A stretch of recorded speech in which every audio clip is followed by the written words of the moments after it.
오늘 말씀 함께 보도록 하겠습니다. 마태복음 9장 1절부터 8절 말씀입니다. 신약성경 마태복음 9장 1절부터 8절 한 절씩 교독하시고 마지막 절 함께 합동하겠습니다. 예수께서 배에 오르사 건너가 본 동네에 이르시니 세상에 넣은 눈병자를 사람들이 데리고 오매 예수께서 그들의 믿음을 보시고 눈병자에게 이르시되 작은 자야 일어나 내 죄사함을 받았느니라. 어떤 서기관들이 속으로 이르되 이 사람의 신성을 모독하도다. 예수께서 그 생각을 아시고 이르시되 너희가 어찌하여 마음에 악한 생각을 하느냐. 내 죄사함을 받았느니라는 말과 일어나 걸어라 하는 말 중에 어느 것이 쉽겠느냐. 그러나 자가 세상에서 죄를 사하는 분이 이들을 너희로 알게 하려고 하시고 너에게 말씀하시되 일어나 내 침상을 가지고 집으로 가라 하시니 그가 일어나 집으로 돌아가거늘 우리가 보고 두려워하며 이런 권능을 사람에게 주신 하나님께 영광을 돌립니다. 아멘. 오늘은 믿음으로 죄사함을 받으라 라는 제목을 가지고 함께 말씀의 은혜를 나누겠습니다.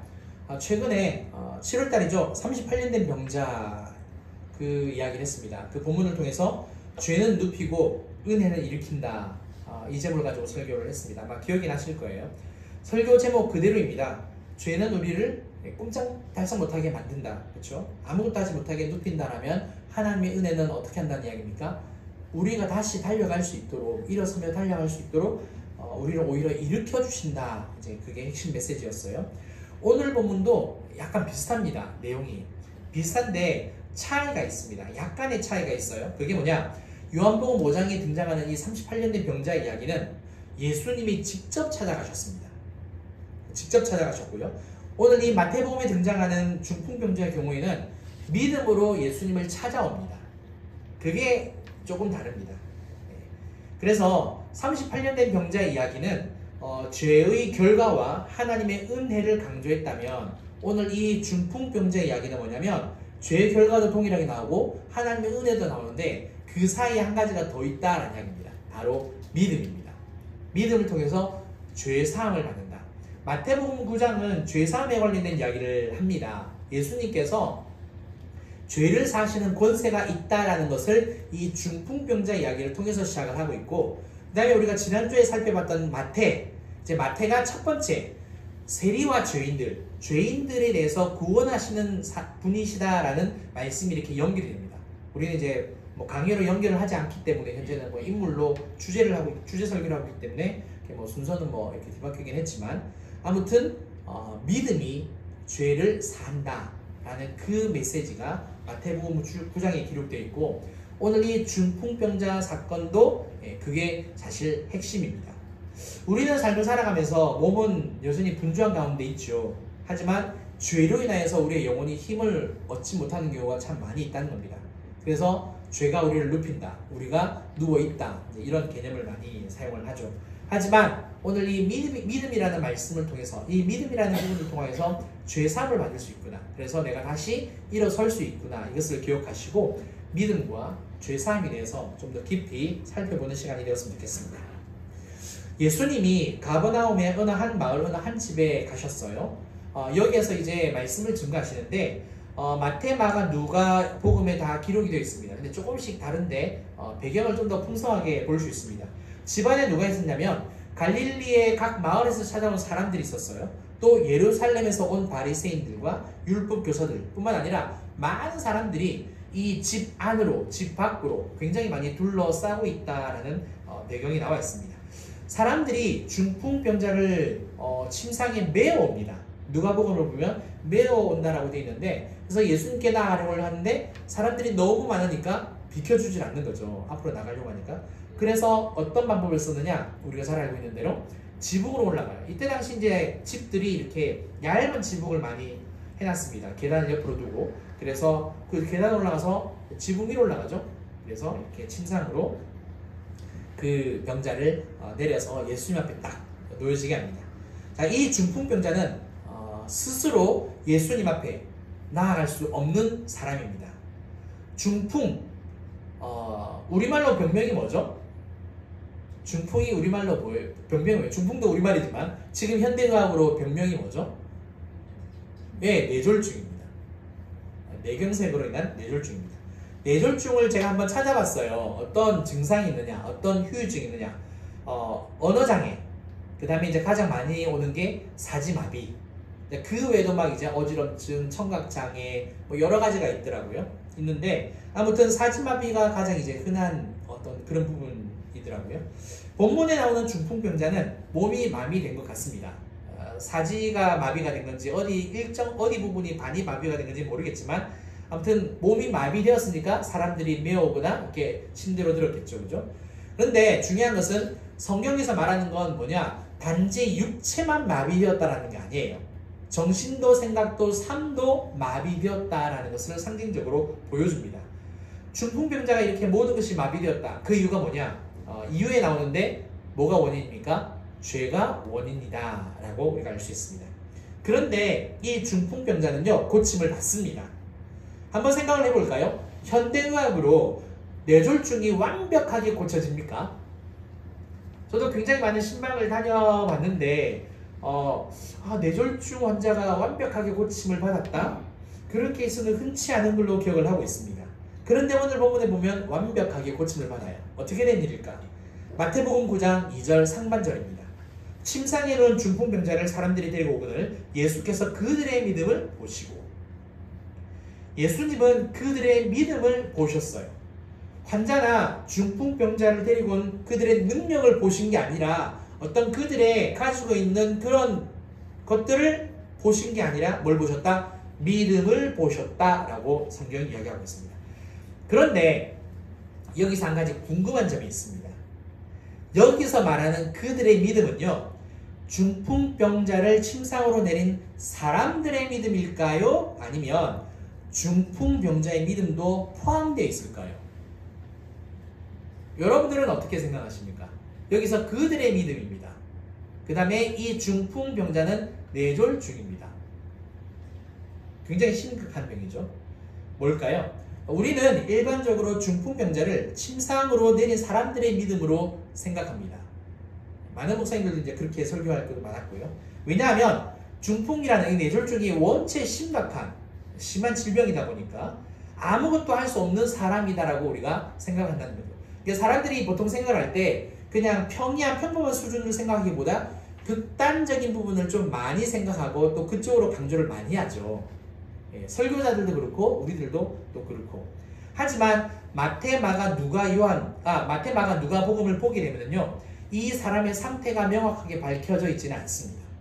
뭐 사지가 마비가 됐는지, 뭐 언어 장애가 있는 건지 알 수는 없어요.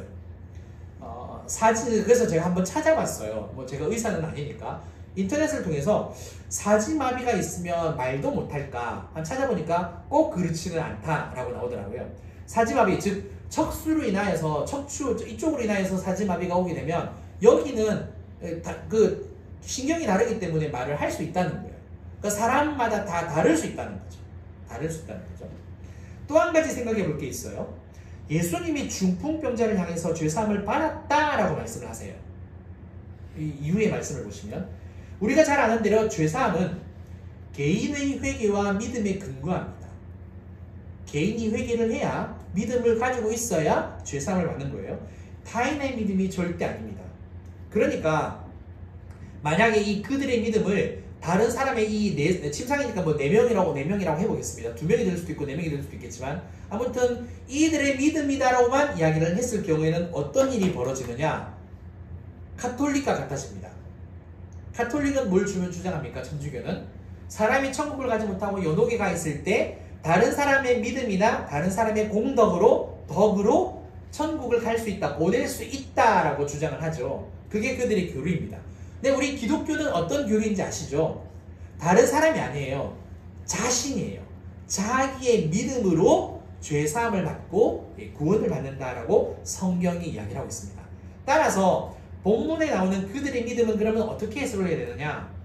먼저 중풍병자가 죄사함을 받았기 때문에 이 사람에게 믿음이 있었다라고 해석을 해야 됩니다.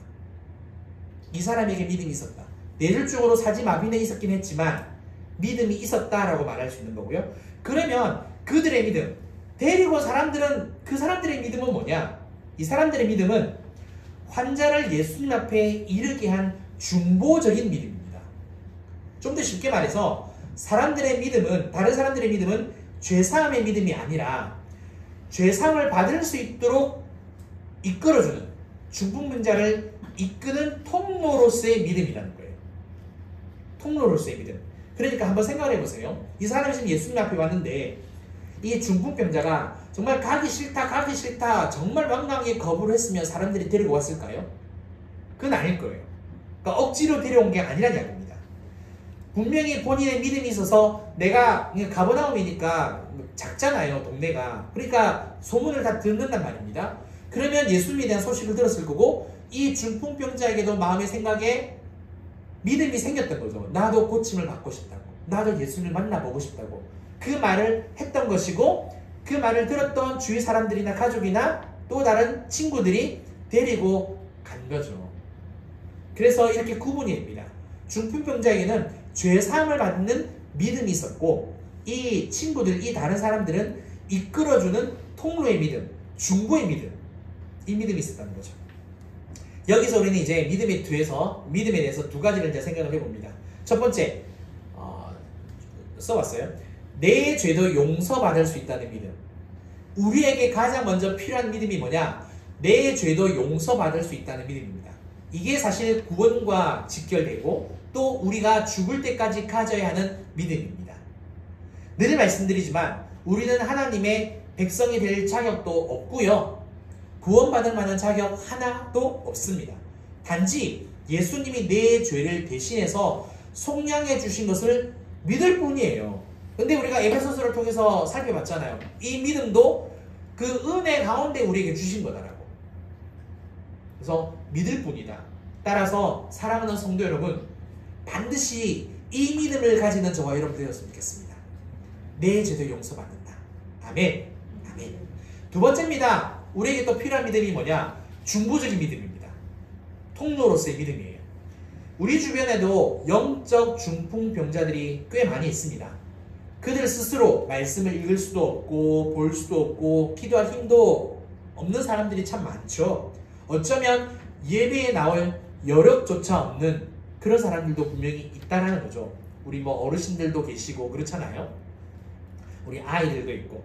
하지만 우리의 믿음이 내 주변에 사랑하는 사람들을 예수님께로 데려올 수 있다는 거예요.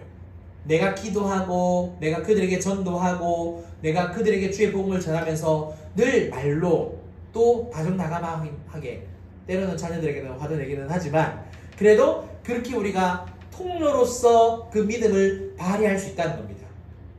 그래서 우리는 전도해야 되는 거고요, 또 선교해야 되는 겁니다. 전도 물품을 나눠줘도 좋고요, 직접 말로 해도 좋다는 거죠. 전도가 사람을 살리는 통로고, 나의 통로로서의 믿음을 드러낼 수 있는 가장 좋은 방법, 수단이 바로 이겁니다. 그래서 스스로 나올 수 없는 사람을 한번 찾아보세요. 심지어 이 자리에 다 같이 앉아있다 할지라도 스스로 기도할 수 없는 힘, 스스로 무너져 있는 그런 사람들이 분명히 있습니다. 그냥 우리는 겉만 볼 뿐이에요. 그래서 찾아가셔서 도와주시고 나의 믿음으로 그들에게 통로가 되는 저와 여러분들 되시기를 바랍니다. 그 다음에 이제 그 다음을 보겠습니다. 중풍병자와 사람들의 믿음을 보신 예수님은요, 이 중풍병자에게 이런 말씀을 하세요. 마태복음 9장 2절 하반절입니다. 함께 읽어볼까요? 시작. 중풍병자에게 이르시되 작은 자야 안심하라, 내 죄사함을 받았느니라. 제가 윗부분을 삭제를 안 했군요. 네. 예수님이 두 말씀을 하세요. 첫 번째 말씀은 뭐냐? 작은 자야 안심하라. 작은 자야 안심하라. 여기서 작은 자라는 말은 헬라어로 테크논이라는 단어를 쓰는데요, 원래 뜻은 뭐냐면 아이라는 뜻입니다. 아이, 작은 아이. 예수님의 어머니 마리아가 예수님이 12살이 되었을 때 그 길을 잃어버리잖아요. 예수님이. 사실 예수님이 길을 잃어버린 건 아니죠. 아무튼 예수님을 잃어버렸는데 어디서 다시 만납니까? 성전에서 만나죠. 이때 예수님의 어머니 마리아가 예수님을 향해서 뭐라고 부르냐면 아이야, 이렇게 부릅니다. 이 단어가 똑같은 단어예요. 근데 놀라운 것은 뭐냐면 예수님이 이 중풍병자에게, 어린 사람은 아닌 것 같아요. 근데 이 중풍병자에게 아이야 라고 말씀을 하신다는 거예요. 그리고 안심하라 라고 말씀을 하신다는 겁니다. 그러니까 뭘 말하느냐, 왜 이렇게 말씀하시는지에 대해서는 이유가 나오지는 않습니다. 그래서 그 이유를 뭐 추측은 해볼 수 있겠지만 뭐 나오진 않으니까 그냥 냅두고, 중요한 것은 뭐다? 예수님께서 이 중풍병자를 대하실 때 어떤 태도, 어떤 자세라는 겁니까? 정죄하지 않고 부드럽게, 자상하게 나아간다는 거예요. 정죄하지 않고 부드럽게 대해 주셨다는 거. 중풍병자는 침상체 예수님 앞에 지금 딱 나왔습니다. 그러면 사실 굉장한 두려움에 빠질 수밖에 없어요. 왜 그럴까요? 예수님이 자기의 병을 고쳐주실 것이다라는 믿음은 분명히 있었습니다. 그러니까 여기까지 온 거예요. 그런데 예수님의 눈빛을 보니까, 예수님을 딱 마주하니까 어떤 일이 벌어지는 겁니까? 내가 죄인이다라는 이 현실이 자각이 되는 거예요. 우리가 주님 앞에 섰을 때, 하나님 앞에 섰을 때, 빛이신 그 하나님 앞에 섰을 때 내가 어떤 생각을 가질까요? 나는 죄인이다라는 고백밖에 할 수 없어요. 이게 우리의 실존이고요. 이게 우리의 본질입니다. 나는 죄인입니다. 나는 죄인입니다. 이 중풍병자가 예수님을 딱 보자, 눈을 마주치자 그 생각, 그 마음이 딱 들었던 거죠. 두려워할 수밖에 없는 거예요. 자신의 모든 죄가 생각이 나니까.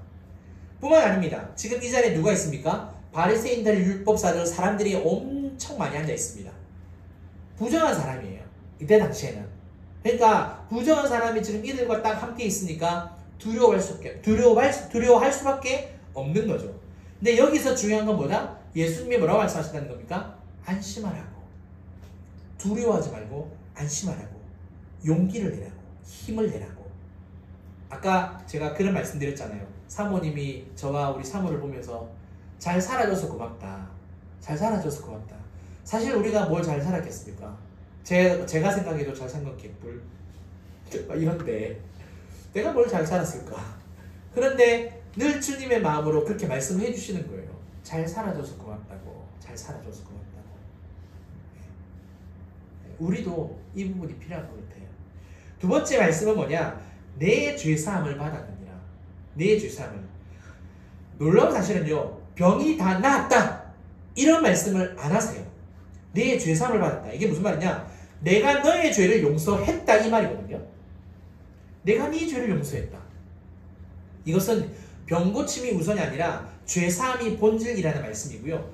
보이는 게 다가 아니라 내면의 문제가 훨씬 더 중요하다는 것을 우리에게 가르쳐줍니다. 사랑하는 성도 여러분, 한번 세상과 비교해 볼까요? 세상은 우리의 불안을 볼 때 뭐라고 이야기합니까? 약을 먹으래요. 그러면 불안 증세가 사라진다고. 세상은 우리의 실패를 보고요, 더 노력합니다. 더 해보라고, 더 해보라고. 하지만 예수님은 우리의 죄가, 내 죄가 용서받아야 된다, 사해져야 한다라고 말씀하십니다. 다시 말해 근원을 치유해 주시는 거죠. 그러면 죄사함과 이 근원의 치유는 무엇으로 된다는 이야기입니까? 오늘 서론에서 말씀드렸던 것처럼 믿음이요. 믿음으로 가능하다라는 이야기입니다. 이 시간에 잠깐 믿음에 관련된 부분에 있어서 좀 더 깊게 설명을 하려고 하는데 조금 딱딱할 수 있습니다. 하지만 저도 노력을 할 테니까 차근차근 한번 잘 들어보시고 이렇게 새겨보셨으면 좋겠습니다. 믿음과 죄사함에 대해서, 믿음과 죄사함의 원리에 대해서 말씀을 드리려고 해요. 믿음은, 그래서 갖고 써왔어요. 믿음은 죄사함을 얻는 조건이 아니라 하나님의 은혜를 수용하는 유일한 수단입니다. 잘못 만들었네. 자, 다시 한 번 더요. 믿음은 죄사함을 얻는 조건이 아니고요, 하나님의 은혜를 수용하는 유일한 수단이에요. 자, 우리는 전적으로 타락했습니다. 그래서 하나님의 영광이 이룰 수 없어요. 이 상태에서 우리가 죄의 용서를 받고 구원을 받으려면 의가 필요합니다. 의, righteousness. 의가 필요한데 더 엄밀히 말한다면 하나님의 의입니다. 이 의라는 말은 풀어서 설명을 한다면 뭐냐면 죄가 없는 상태를 말해요. 우리가 죄인이잖아요. 타락했고 하나님의 영광을 이루지 못하는 죄인이에요. 죄로 가득한 사람입니다. 이게 본질이에요. 그런데 하나님에게는 의가 없어요. 근데 하나님께로 가려면, 하나님께 구원을 받으려면, 우리가 하나님 나라에 들어가려면 어떤 존재, 어떤 상태가 되어야 된다? 죄가 없는 상태가 되어야 됩니다. 그래야 갈 수 있는 거예요. 죄가 없는 상태가 되어야 되는데 하나님께서 우리에게 한 가지 방법을 주셨다는 거예요. 그 방법이 유일한데 뭐다? 오직 믿음을 통해서만 죄가 없어진다는 겁니다. 그러니까 내가 죄가 없는 상태, 그 하나님의 의를 받으려면, 하나님의 의가 나한테 전가되려면, 떠넘기다, 그런 뜻이잖아요. 우리가 신학적인 그 용어로 전가라는 말을 써요. 하나님의 의가 나한테 전가되려면, 나한테 오려면 오직 믿음으로만 가능하다 이야기입니다. 오직 예수님을 나의 구원자로 믿을 때에, 예수님만이 내 죄를 대신하여 십자가에 달려 죽으셨다, 나를 속량하셨다라고 가지는 이 믿음이 있을 때에, 이 믿음을 통하여 하나님의 의가 나한테 전가되는 거고, 그래서 내가 예수님과 연합, 즉 하나가 된다는 겁니다. 이게 이제 구원의 교리예요. 구원론에서 배우는 신학적인 내용이고, 조금 어려울 수도 있을 텐데, 아무튼 오직 믿음이라는 통로만 우리에게 주셨다는 것. 그래서 믿음은 단순한 신념이나 어떤 감정이 아니고요, 전폭적인 신뢰입니다. 전폭적인 신뢰. 다시 말해, 하나님의 아들 예수님이 나를 대신해서 십자가에 달려 죽으셨다, 완전한 속죄를 이루셨는데 내가 믿음으로 받아들일 때 이게 하나님의 의가 나에게 전가된다라는 거죠. 그러니까 믿음이 죄사함의 조건이 되는 이유는 그 자체로 어떤 공로가 있는 게 아니라 유일하게 하나님의 은혜를 수용할 수 있는 수단이라는 거예요. 그러니까 믿음은 죄사함을 얻는 수단이지 죄사함을 만들어내는 원인은 아니다라는 얘기입니다. 좀 어렵죠? 그냥 간단하게 믿으면 죄사함을 받는구나 이렇게 그냥 간단하게 받아들이시면 될 것 같습니다. 그래서 은혜를 받을 수 있는 유일한 수단으로 믿음만 주셨다는 거예요. 다른 건 주시지 않았다는 거예요. 오직 믿음만. 사랑하는 성도 여러분, 그래서 우리에게 믿음이 중요합니다. 우리가 사실 죄로 죽었을 때에는 내가 믿을 수 없는 사실 그 상태였어요. 그래서 은혜로 말미암아 그 믿음을 받았습니다. 그러면 이제 구원을 받았는데 아직까지 불완전한 상태 있잖아요. 주님 앞에 서는 그날까지 또 뭐가 필요하다는 겁니까? 여전히 믿음이 필요하다는 거예요. 은혜로 말미암아 주신 그 믿음을 내가 여전히 붙잡아야 되고, 그 믿음을 가지고 있어야 구원을 받는다는 겁니다. 우리가 나중에 죽음 앞에 설 때에 많은 분들이 그런 이야기 하잖아요. 이제 혼수 상태, 그러니까 뭐 사고로 바로 돌아가시지 않으면 병원에서 치료를 받다 보면은 혼수 상태에 많이 빠진다 그러잖아요. 그러면은 뭐 선방 증세도 있다고 하긴 하지만, 또 어떤 분들은 어떤 이야기를 많이 해줍니까? 천사의 이야기도 해주고, 예수님 만나고 왔다는 이야기도 해주고, 사탄과 마귀가 자기를 데리고 가려고 막 그런 이야기 되게 많이 해주잖아요. 사탄과 마귀와 악한 영들은 우리가 주님께 완전히 가는 그 순간까지 우리를 계속해서 유혹하고, 우리에게 계속해서 계략을 쓰고, 우리가 구원받지 못하게 끝까지 우리를 잡아 당깁니다. 계속 눕히려고 합니다. 그런데 그 마지막 순간까지 우리가 흔들리지 않고 주님 앞에 갈 수 있는 유일한 한 가지 수단은 뭐다? 믿음밖에 없다. 그리고 그 믿음이 나의 죄를 사해준다. 이것을 꼭 기억하시고, 오직 믿음을 가지고 주님 앞에 늘 회개하고 주님의 그 자리로 나아가는 저와 여러분들 되셔서 믿음으로 온전히 구원받으시는 저와 여러분들, 그리고 삶의 모든 부분들도 이 중풍병자처럼 다 나음과 치유를 받는 저와 여러분들 되시길 주님의 이름으로 축원합니다. 우리 함께 찬양하고 기도하겠습니다. 나의 만족과 유익을 위해 우리 찬양하겠습니다.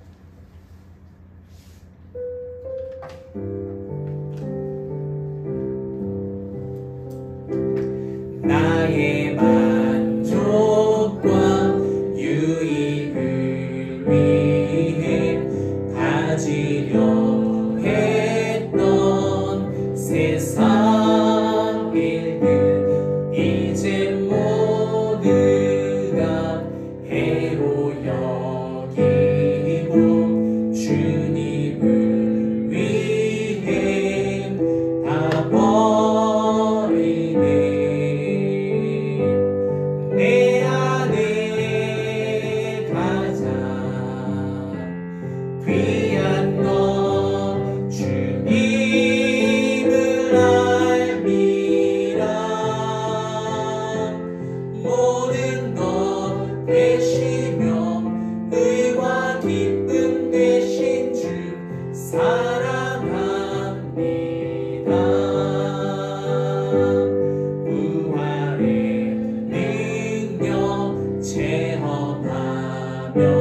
만나서 주의 고난에 동참하고 주의 죽으심 오늘 받아서 그의 생명에 참여하네. 내 안에 가장 귀한 것 주님을 알미라. 모든 것 되시며 의와 기쁨 되신 주 사랑합니다. 나의 주. 아멘. 함께 말씀을 가지고 기도하는 시간 되었으면 좋겠습니다. 중풍병자에게도 신락 같은 희망이 있었습니다. 믿음이 있었습니다. 그래서 그 믿음을 보시고 주님께서 내가 너의 죄를 용서했다라고 말씀을 하시는 거예요. 사랑하는 성도 여러분, 우리에게 반드시 있어야 할 것, 다른 것 없어도 되지만 반드시 있어야 할 것은 유일한 것 하나, 믿음입니다. 하나님, 저희 믿음이 더 굳건해지기 원합니다. 정말 저의 믿음이 굳건하여서 예수 그리스도를 향한 그 믿음 흔들리지 않게 하여 주시고, 설령 내가 죄인이다 할지라도 믿음 가운데 용서를 받는 은혜를 허락하여 달라고 기도하셨으면 좋겠고요. 두 번째, 이걸 또 한번 기도하셨으면 좋겠습니다. 그게 뭐냐면, 다른 친구들의 그 통로의 믿음, 과연 나는 다른 사람들을 이끌 수 있는 그 믿음을 가지고 있는가? 부모로서 내 자녀가 주님 앞에 나아갈 수 있도록 도와줄 수 있는 믿음, 내 남편, 내 아내, 내 어르신들, 내 주변에 사랑하는 사람들을 정말 예수 그리스도께로 나아갈 수 있는 그 믿음을 가지고 있는가? 그 사람 안 돼. 그 사람 안 돼. 내가 보니까 안 돼. 우리 주님이 가장 원하지 않는 부분입니다. 믿음이 있느냐? 통로, 중보적인 믿음이 있느냐? 또 한 가지는 내 주변에 나를 그렇게 이끌어줄 수 있는 또 친구들이 있으십니까? 그 믿음을 가지고 있는 사람들이 있으십니까? 함께 기도하시면서 주님 앞에 나갔으면 좋겠습니다. 기도합니다. 사랑하는 하나님 아버지 하나님 감사합니다. 아버지 하나님, 오늘 믿음과 죄사함에 관련된 이 말씀으로 우리가 함께 나아갔습니다.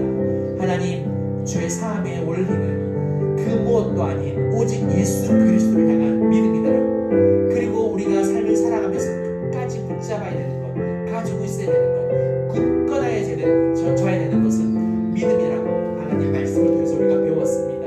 신랑 같은 믿음도 죄를 용서해 주시는데 우리의 믿음이 성장하면 얼마나 하나님께서 기뻐하시겠습니까? 아버지 하나님이여, 진실로 흔들리지 않고 굳건한 가운데서 심지가 견고한 믿음의 사람으로 일어설 수 있도록 아버지, 저와 우리 모두를 강력하게 붙잡아 주시옵소서.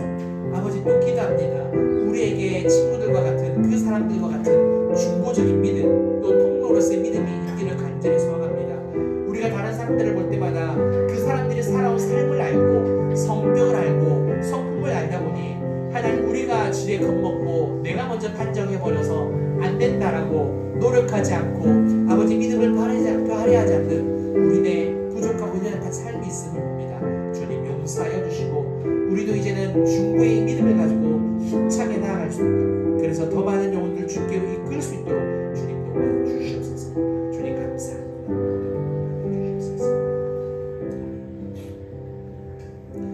사랑과 내가 풍성하신 우리 하나님 아버지 감사를 드립니다. 오늘 믿음과 죄사함의 이 원리에 대해서 우리가 좀 더 깊게 살펴봤습니다. 우리가 은혜로 말미암아 그 믿음으로 구원을 받았습니다. 이 땅의 삶을 살아가면서 우리가 반드시 가져야 하고 또 잃지 말아야 하는 것, 믿음인 줄 믿습니다.